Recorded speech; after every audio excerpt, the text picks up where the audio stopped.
Good afternoon, everybody. We're Spike Capital with Gonzaga University, and today we're talking about our findings with Itron Incorporated. Today we're giving a buy recommendation at a 26% upside and a target price of $130.72. So, with the business overview, we can see that Itron plays with the majority of global markets with 100 companies in 8,000 cities and utilities. Most notably, in the United States, they operate in all 50 states. There's an optimistic outlook for the smart meter industry on a global scale.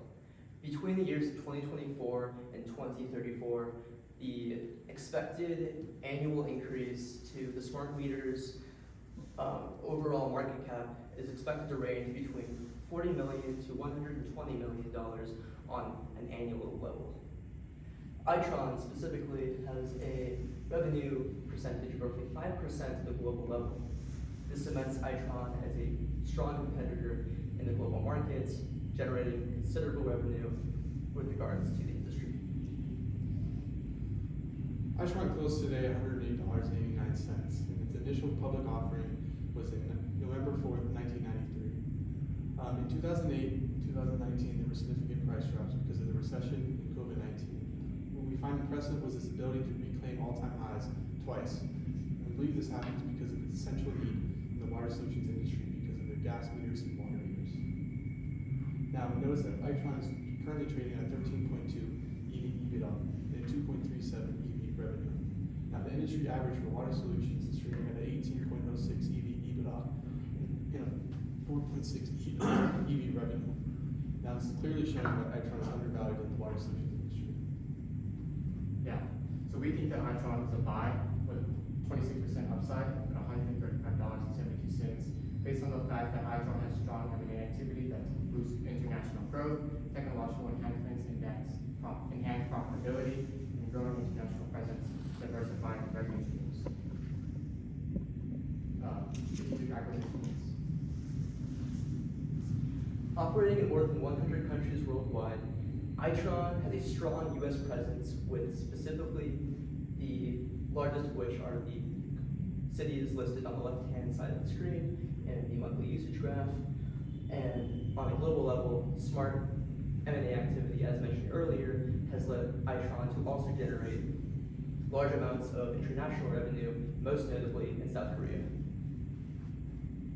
Yeah, here you can see that Itron's 2-year PDE trailing chart compared to the S&P 500. Currently, they are slightly around the same, like 0.2 difference in the multiple. Itron's beta is a 1.4 compared to comparables of a 1.05, with a CAGR of the industry growth of 9.4% from 2024 to 2030. We also think that in the top 5 countries that were shown on the map earlier, they will have an average of 3.9 GDP growth, as well as their main subsidiary, South Korea, cutting rates recently this week to lowest before COVID. Technological advancements. Yeah, so Itron has invested heavily in AI and machine learning, both to aid a cost and a revenue basis. On a cost basis, they're able to reduce their headcount as they add things like the real-time anomaly detection. This is able to detect defects in real time and change them and fix them within seconds. As you move to the revenue side, they are able to expand, like I said, their operations and increase internationally. Sustainability initiatives attract new investors. The figure shown on the screen represents, in 2024, the change that large asset management companies have invested into Itron. Most notably, JP Morgan Chase has invested considerable amounts into Itron, and several management companies are interested in investing in Itron for various reasons, notably ESG, as the efficiency of utilities becomes ever increasingly more common in the industry. ESG. So now look at the ESG for Itron. It is a leader in the MSI CI report with a AA rating, meaning it's leading and managing ESG risk and opportunities. On the other hand, it got a Morningstar rating of a 12.1, which is considered low risk and outbeats its competitors in the industry. On the second hand, this chart here shows Itron's ESG compared to that of the energy technology industry. We can see Itron maintains stability through COVID uncertainty. This is heavily due to them being able to hold on to their C-suite for the last 7 years, and their average 10-year board member being 5.7 years into the program, and their average director being 62 years old. Valuation and investment rationale. Yes, so the 2024 revenue for Itron was $2.4 billion. We expect that number to grow to $5.2 billion by 2029. As we see them move from a hardware sales approach to a software as a sales approach, they're increasing their margins as they're able to deliver their product faster and recognize their revenue faster. On the WAC, they're currently positioned below market average. This is because of their strong balance sheet. They have $980 million in cash and cash equivalents, and they have a debt to equity ratio of 1.02. And like I was mentioning, as they've shifted to a software as a service program, they've been able to increase their margins. We value Itron using a blend of a DCF model and a trading comps analysis. We use a pretty conservative approach with the perpetual growth rate at 2.6%, and then we used an EV/EBITDA multiple of 11.1. Like I said, both pretty conservative, and it gave us pretty conservative target prices of 120.41 and 110.59. And then we used a football field chart to analyze the average market enterprise value. Yeah, so now on to risks. We've pinpointed 4 main potential risks going long-term into Itron. First being competitive market dynamic. Right now, Itron is not only in water, they're in energy, and they're in smart grid. One thing that we foresaw is that other companies, up and coming and long-term runners, may come and try and claw back some market share from Itron. However, this won't be the case because Itron has a really innovative edge technology and edge portfolio.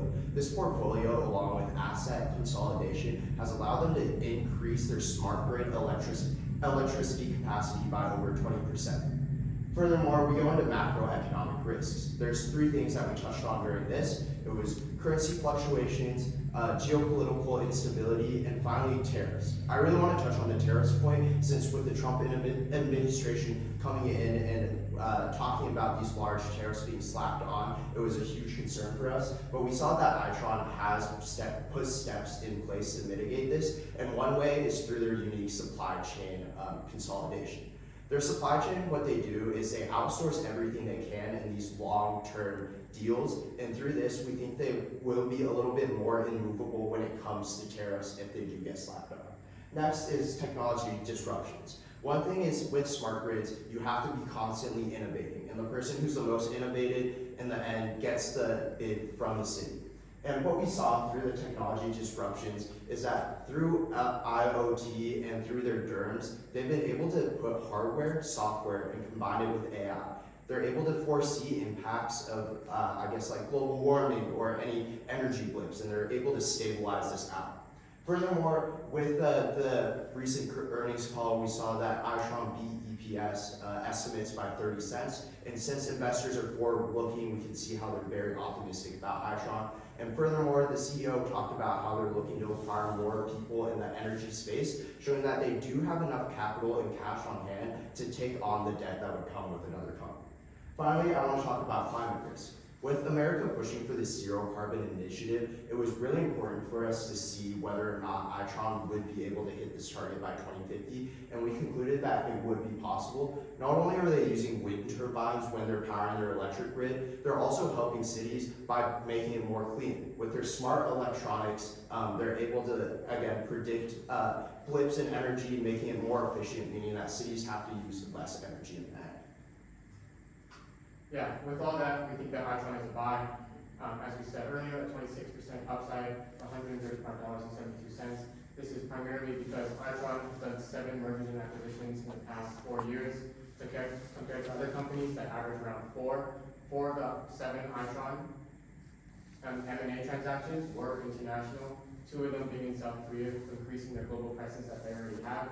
Technological enhancements.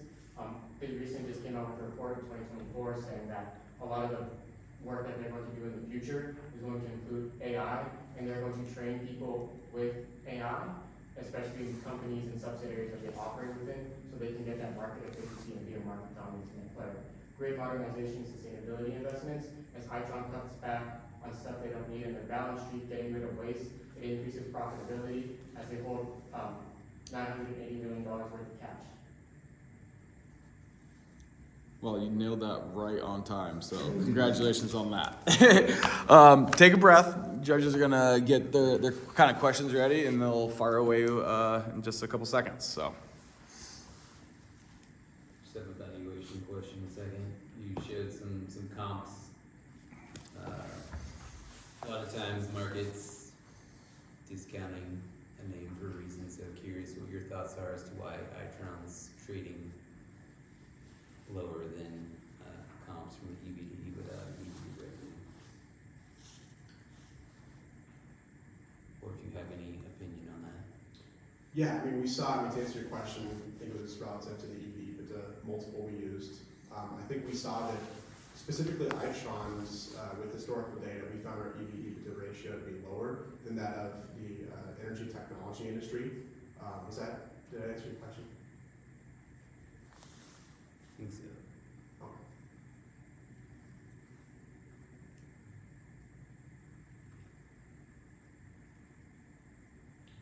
Has management laid out any long-term margin targets? In what sense? What's that? In what sense?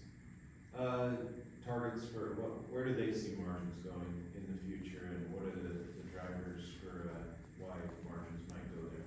Yeah, as of what we know, we think, and as well as the management, we think that long term, it's all going to increase. Specifically, they had a notable report in 2023 which they recognized the amount of electricity needed to be necessary and used for the enhancements of just modernization and energy.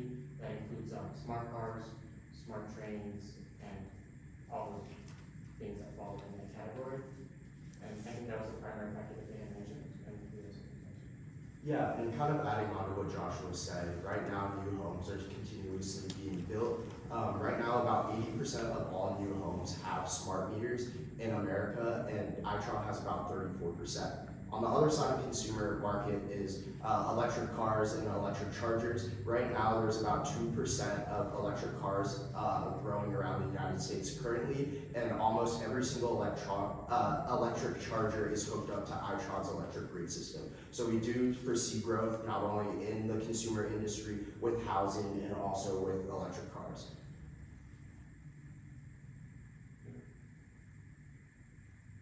So you guys mentioned that they have long-term contracts in terms of from the manufacturing side, and that's puts them in a good position with tariffs. I don't think that would put them in a bad position in terms of tariffs, because you're going to have mobility in terms of moving around the globe.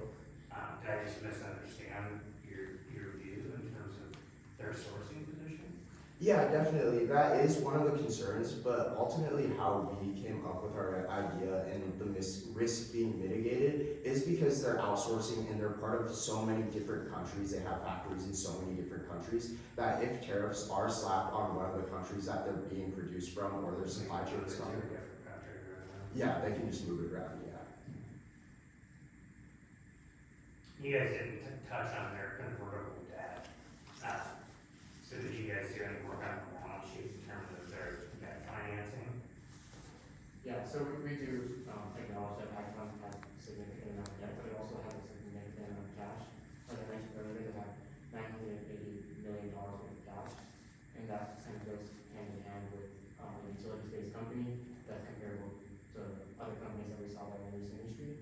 That's also because utilities is kind of a demand-driven market, and they have essentially a talent in the company just in case worse comes to worse. Yeah, so when you guys go back and look at, the work you've done is that their debt is insane in terms of one of the tranches at 0% interest with a pretty high strike, and then the other tranche is at 1.3%. Nobody's lending you money at that rate. So to me, it's a pretty big catalyst for the company in terms of there's some institutions that have a lot of belief in this company.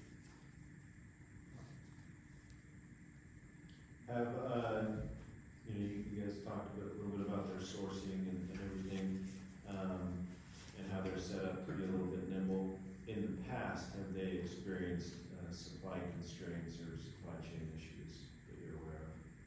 Not that we're aware of, but one of the things that we did, when researching into Itron, they do have a good relationship basis with a lot of the companies that they're supplied from, as well as a lot of their competitors. A lot of their competitors have a long-term debt that kind of owe Itron as well, and a lot of producers have gone on to say that they do have a strong relationship with Itron.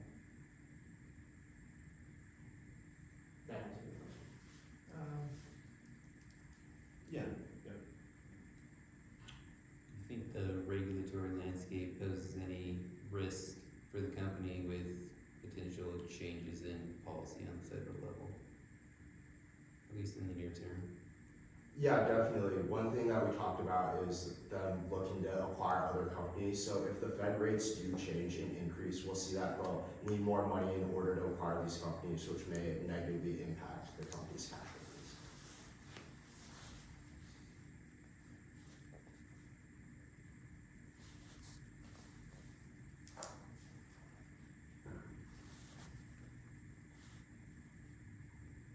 So you guys feel like the bigger driver of the model is like demand from utilities and the needs for EV cars and electricity, or is it a bigger opportunity on the water meter side? Definitely, we think both are a really big player. We're just saying that there's more growth in the consumer side just because the EV cars are coming. With the water, we see that it's more of a stable cash flow that they're getting because they're primarily working with cities and countries nationwide. So on the water side, are you guys worried about the fires in California in terms of them having smart water and water not being there? I mean, I'm assuming they probably have quite a bit of exposure there from a liability standpoint and potential opportunity in terms of more spending to make sure that the water is where it needs to be. Yeah, definitely. We thought about that too with like cities coming that sign these massive contracts with Itron, and just like you said, there's going to be a huge market open up, especially when companies are looking to like stabilize their water and try and like predict where they need this source from. Yeah, to add to that as well, specifically where Itron is generating most of their revenue, at least in U.S. cities, mainly tends to be on the East Coast, and I believe Portland is also in the top 5 as well. So, I mean, to answer your question, I think he answered it pretty well. In terms of natural disasters, you're probably going to see a lot of hurricanes in Miami. It's our top revenue source, and I think he answered that as well. Yeah, I was kind of surprised on your guys' chart. I'm not going to go back and look at the materials, but it looked like Miami is like massive demand and San Francisco's low. Like, there's some anomaly. Like, to me, you think San Francisco being such a kind of liberal, smart, wealthy community that they would be heavily in demand, not at the bottom of the chart. Anyway, I thought that was a great chart because it piqued my interest in terms of understanding why there are not more penetration in San Francisco than there are in Miami. We actually just talked about that right before this meeting, and we figured it was because energy is cheaper in Florida because of all the solar panels. Huh. There you go.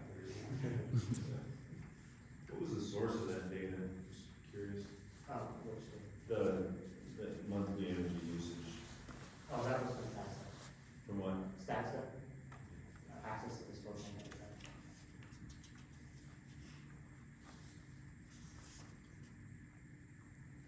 About another minute, so another 1 or 2 questions. So would you guys buy this stock? I agree, I'm an investment manager, I don't know yet. I'm a pullback, I'm drooling. Especially after that recent earnings report that came out, they really exceeded the expectations for them.